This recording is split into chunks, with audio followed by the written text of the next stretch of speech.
Hi, you guys. Welcome to Audrey's reading area. And yes, I'm Audrey. Please, please, please hit like and hit subscribe on YouTube. Audrey's reading area on YouTube. Don't forget to share this video with everybody. Alexa, what time is it? It's 5 p.m. Stop. All right. Wow. Today is Thursday. It's supposed to be T-shirt Thursday, but I didn't have a T-shirt that was, how do I just say this?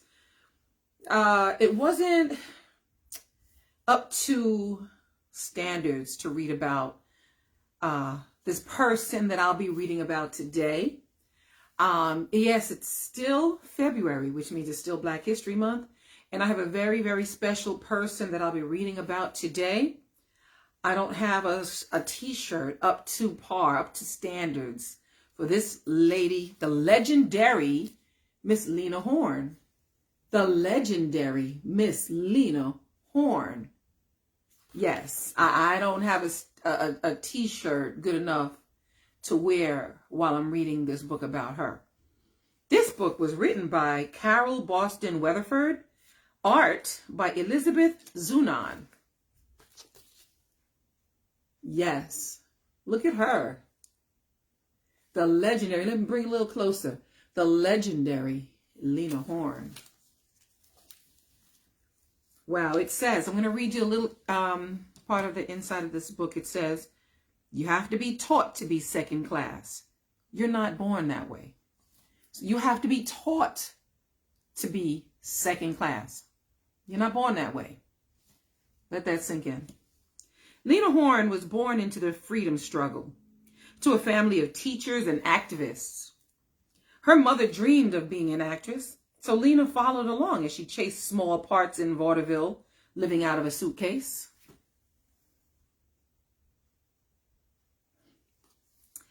Then MGM came, offering Lena something more, the first ever studio contract for a Black actress. But the roles she was considered for were maids and mammies, stereotypes that Lena refused to play. Still, she never gave up. Stormy Weather became her theme song. And when she sang This Little Light of Mine at a civil rights rally, she found not only her voice, but her calling, her light.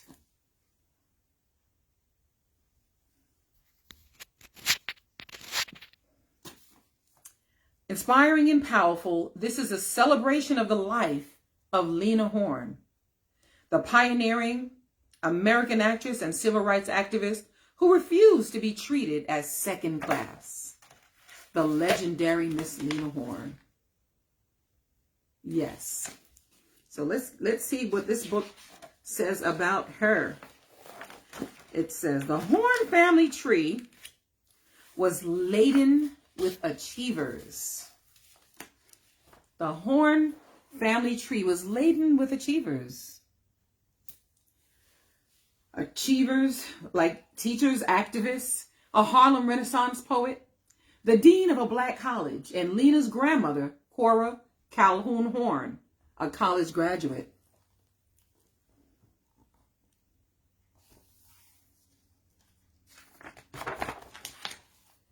Lena's father, Teddy, had other ideas. A street hustler, he lived high on the hog, had fine clothes and fancy cars, never went to jail, and eventually owned a hotel and restaurant. Lena's mother, Edna, was an actress in a touring troupe. The day Lena arrived, Teddy bet on a card game to pay the hospital bill.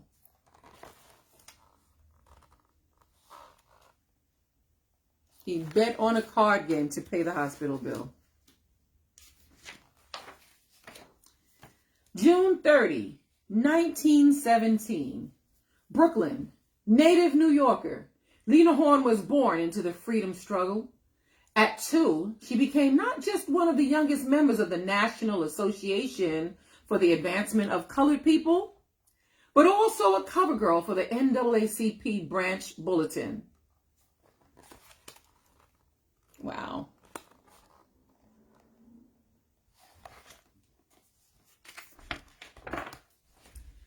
When Lena was barely a toddler, Teddy left for Pittsburgh and turned his smarts to becoming a gambling kingpin.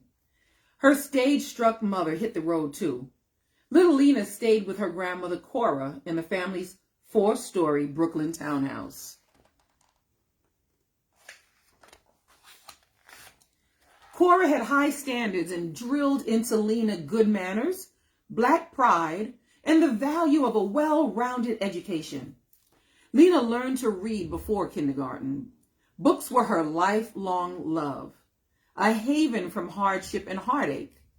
Cora enrolled Lena in drama and dance lessons, but would not hear of a show business career.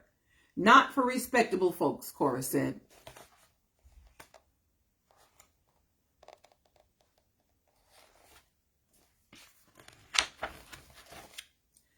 Cora had high hopes for her granddaughter, but at a tender age, Lena got toted along as her mother chased bit parts in vaudeville. Lena lived out of a suitcase, shuttled between relatives, boarding houses, and homes that took in children for pay. Being on the road with her mother was rough, especially down south.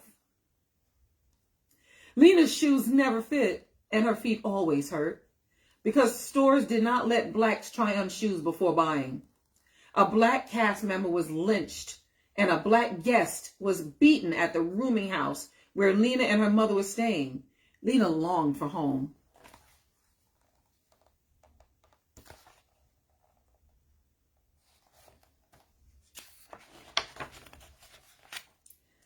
Back under Cora's wing in Brooklyn, Lena attended an integrated all-girls school, one of the city's best, and joined a debutante's social club. During the Great Depression, Lena left school and moved in with her mother and new stepfather, both jobless. As money ran out and breadlines grew, Lena's mother decided to put her on stage.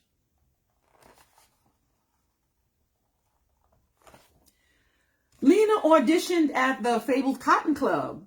Harlem's hottest night spot had valet parking, sizzling black musical reviews, waltzing waiters, and no mingling between the black performers and the all-white audience.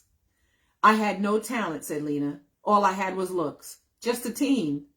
Lena sashayed into the chorus line. Band leaders Duke Ellington and Cab Calloway were now her teachers. Edna chaperoned and coached Lena with singing. Nice.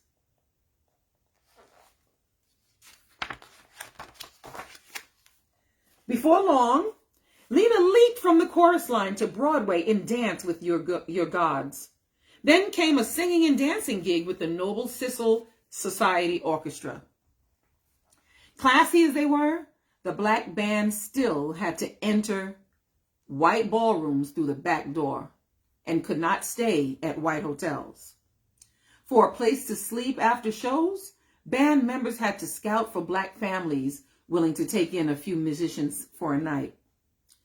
With Sissel, 18-year-old Lena cut her first record, I Take to You.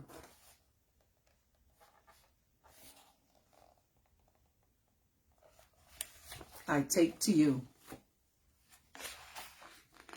Lena took to the spotlight so well that she was soon fronting an all-white big band, one of the first black vocalists to do so. Lena was touring with the Charlie Barnett Orchestra was far from glamorous, though. Lena was banned. She was banned from the bandstand between numbers. Restaurants refused to serve her and hotels refused her rooms, and she slept in the bus until Barnett got wise. He began introducing her as Cuban, but that didn't take the sting out of racism. So he started introducing Lena Horne as Cuban. This is her sleeping on the bus. When Lena headlined a nightclub out west, Hollywood studios execs caught her act. She had already starred in a couple of low-budget films, including The Duke is Tops. Now MGM was offering something more, a studio contract, the first ever for a black actress. Wow. But the NAACP wanted Lena not only to command a paycheck, but to demand respect. With the civil rights group behind her, Lena waged a one-woman war against stereotypes by refusing to play maids and mammies on screen. NAACP leaders hoped Lena could change the way that whites saw African Americans. Look at Lena. Look at her. Look at Lena doing her thing.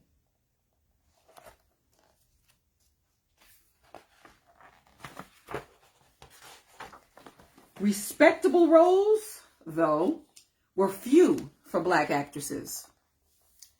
So Lena was cast instead in singing numbers that could be easily snipped from films when shown in the South so as not to defy racist views. Lena dubbed herself a butterfly pinned to a column. She did get to fly in black films like Cabin in the Sky and Stormy Weather, whose title song became her anthem. Even in black and white movies, this butterfly dazzled. Go, Lena. Go, Lena. Ain't It the Truth, Lena's song from Cabin in the Sky. It's called Ain't It the Truth.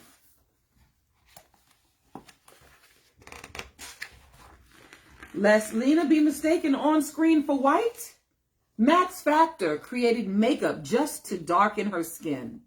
Then she lost roles to white actresses who wore her makeup to play light-skinned black women. Black moviegoers didn't have it any better than Lena. Southern theaters that didn't bar blacks made them use a colored entrance, sit in the balcony, or wait for midnight screenings. Wow.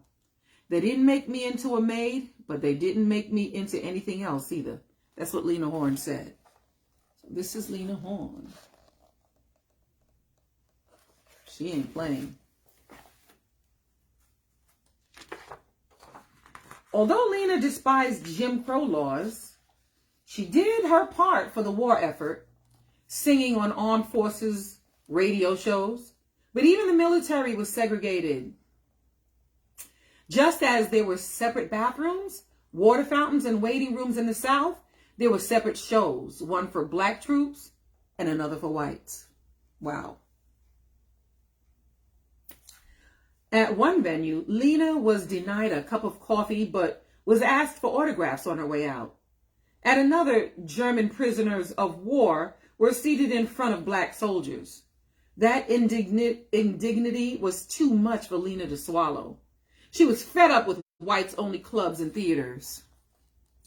So she paid her own way to perform for black troops. She paid many visits to the base in Alabama, where the famed Tuskegee Airmen were training to become the first black military aviators.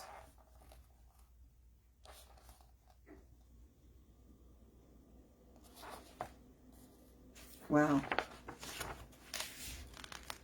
After World War II, Lena's ties to outspoken activists like entertainer Paul Robeson and civil rights leader W.E.B. Du Bois got her blacklisted.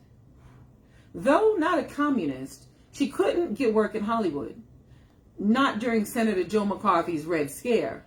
She sang at President Truman's inaugural ball just the same. By then, Lena had married and divorced and had 2 children to feed. She had to work. You got babies, singer Billie Holiday once told her. You gotta pay your rent. Like Cora said, never let anyone see you cry. I guess you cry. Don't let them see you. I don't know. Lena kept her tears and her love life to herself. In 1947, she married Lenny Hayton, a white music director for MGM.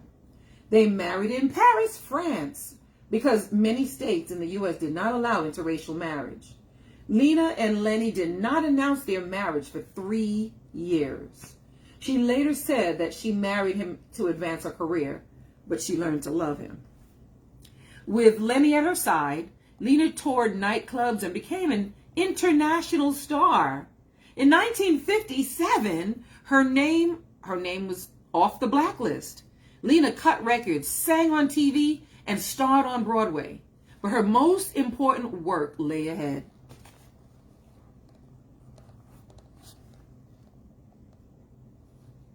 Hope you guys can see these illustrations of Lena Horne. At a 1963 rally with Mississippi civil rights leader Medgar Evers, Lena sang the spiritual "This Little Light of Mine." Y'all know that song. This little light of mine, I'm gonna let it shine. She found not just her voice, but a calling, her light. Days later, Evers was slain. Down but unbowed, Lena drew on her freedom-fighting roots. She took time off from the stage and screen to join the civil rights movement.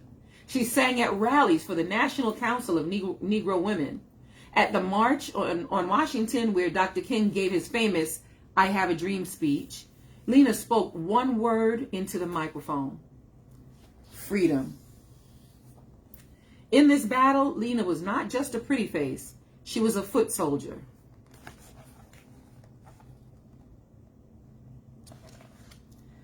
It says, "We shall overcome." Civil rights movement protest hymn. We shall overcome someday. Yep. Eventually, the star returned to the silver screen as Glinda the Good Witch in The Wiz, and to Broadway in an award-winning one-woman show. Lena even sang on Sesame Street to a certain green frog.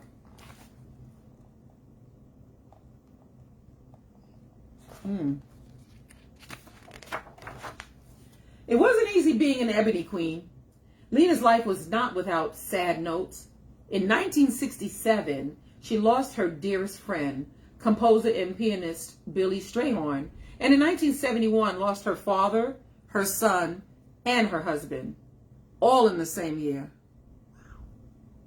Lena was so down that the only way she could go up, the only way she could go was up, because she was so down. She stayed in and lost herself in books. Then music saved her. Lena remembered what band leader Count Basie, jazz royalty himself, had told her years earlier.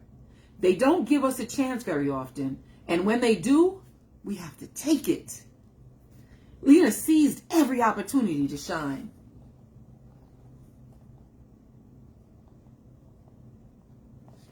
Wow. Her crown silvery gray, Lena kept cutting records and winning praise, Grammy and Tony Awards, and a Kennedy Center honorary degrees from Howard University and Yale, and a place in the big band and Jazz Hall of Fame. Wow.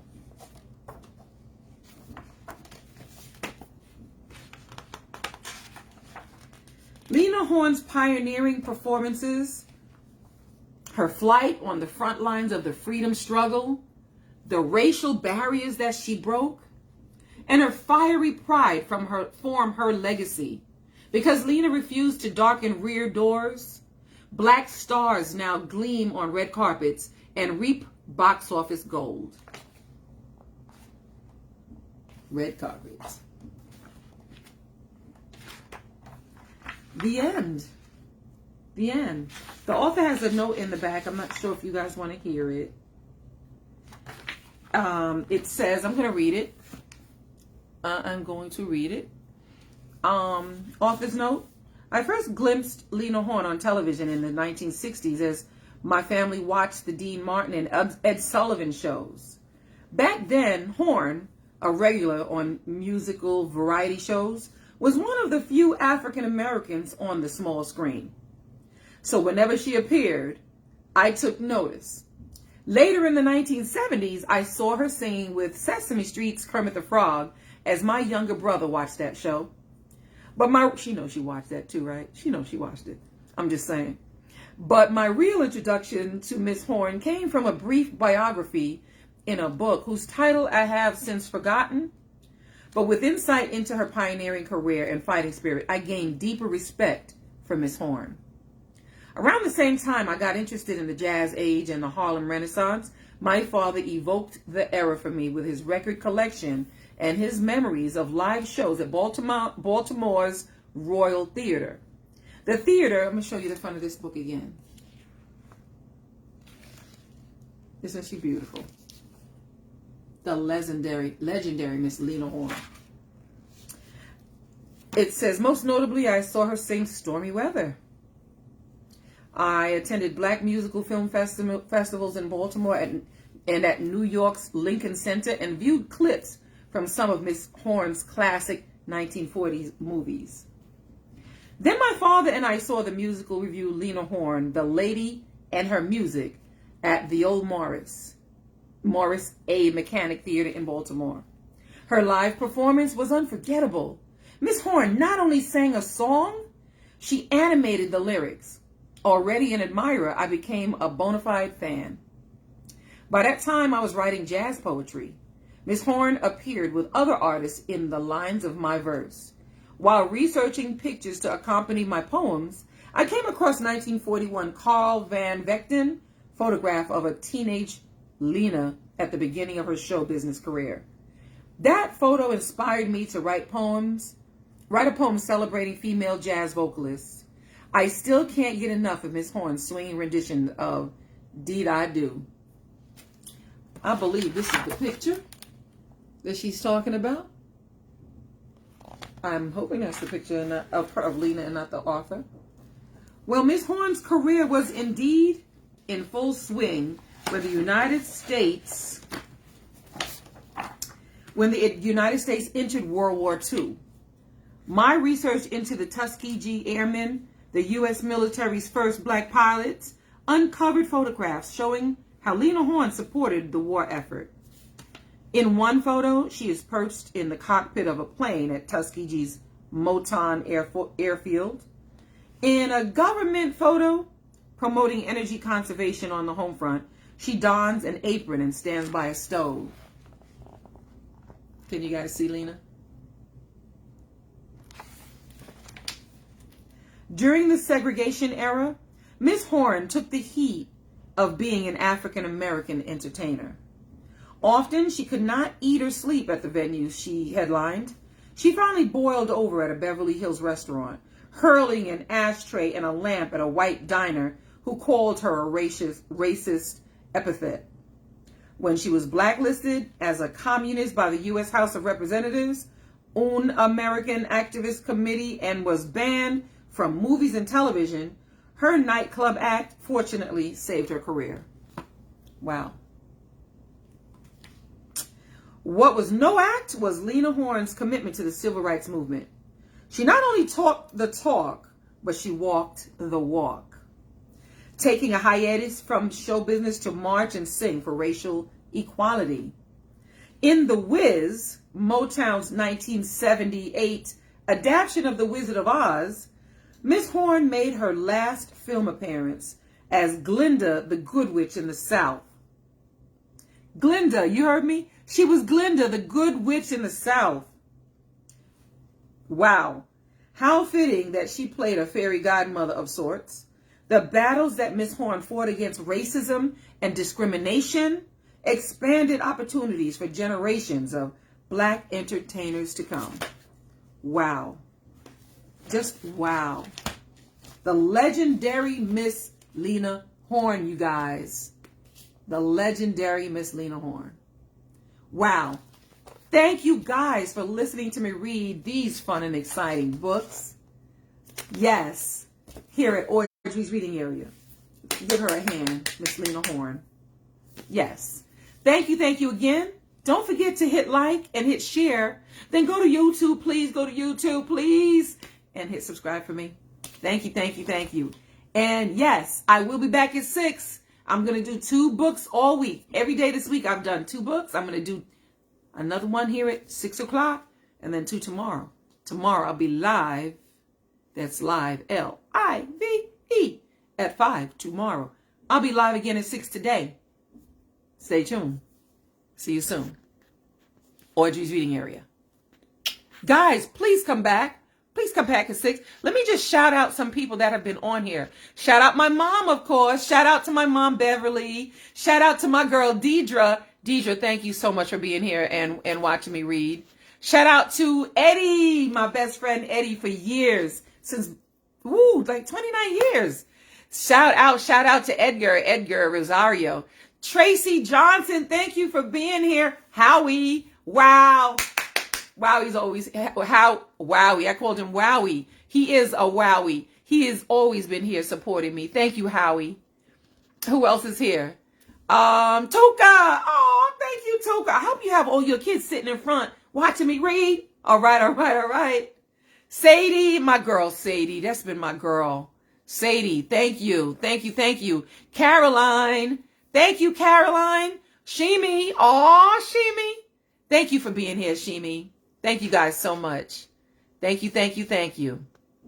Wanda. Wow, what a surprise to have you here. Thank you, Wanda. Thanks for all your support. Trisha, my girl, Trisha. Thank you for being here, Trisha. Who else is here? Who else? Let's see. Wow. Thank you guys so much once again for being here in Audrey's reading area, listening to me read these fun and exciting books like the legendary Lena Horne, and some giving support and showing so much support. Thank you guys. Thank you for going to YouTube and hitting subscribe for me. Thank you. And all right. And once again, I will see you back here at 6. See you soon.